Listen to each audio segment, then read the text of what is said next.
ನಮಸ್ತೆ. ಇಂಟ್ರೊಡಕ್ಷನ್ ಹೇಳ್ತೀನಿ ನನ್ನ ಬಗ್ಗೆ. ನನ್ನ ಬೆಸ್ಟ್ ಫ್ರೆಂಡ್ ಆಯ್ತಾ. ಇಂಟ್ರೊಡಕ್ಷನ್ ಕೇಳಿಗೆ ಬಂದದ್ದು ಹೇಳ್ತೀನಿ. ನಾನು ಬೆಳಿಗ್ಗೆ 5 ಗಂಟೆಗೆ ಎದ್ದೇಳಿ ಪಾತ್ರೆ ಡೈಲಿ ತೊಳ್ತೀನಿ. ಮತ್ತೆ ನಾನು ಇವರಿಗೆ ಡೈಲಿ ಹೆಲ್ಪ್ ಮಾಡ್ತಾ ಇರ್ತೀನಿ. ಡೈಲಿ ಹೆಲ್ಪ್ ಮಾಡ್ತೀನಿ.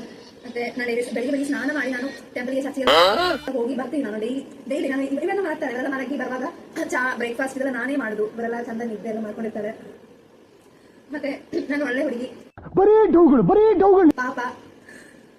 ಪಾಪ ನನ್ನ ಪಾಪ ಅಷ್ಟು ಪಾಪ. ಮತ್ತೆ ಡೀಸೆಂಟ್ ಇದೀನಿ ನಾನು. ತುಂಬಾ ಡೀಸೆಂಟ್ ಪರ್ಸನ್ ನಾನು. ಮತ್ತೆ ಕಾಲೇಜ್ ಹೋಗಲ್ಲ പഠിപ്പിಸ್ತೇನೆ. ಡೀಸೆಂಟ್ ಅಲ್ಲ ಬರೀ ಸೆಂಟ್. ಇಂಟ್ರೊಡಕ್ಷನ್.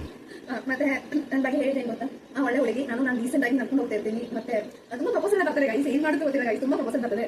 ಮತ್ತೆ ಇವರಿಗೆ ಜಾಸ್ತಿ ಬರ್ತದೆ. ನಾನು ಹೆಲ್ಪರ್. ನಾನು ತುಂಬಾ ಹೆಲ್ಪ್ ಮಾಡ್ತೀನಿ. ಏನು ಅರ್ಥವೇ ಆಗ್ತಿಲ್ವೇ ಈ ಕೇಸು? ಎಳೆ ಮಗು ಆಗಿದ್ದಿದ್ರೆ ಓಕೆ.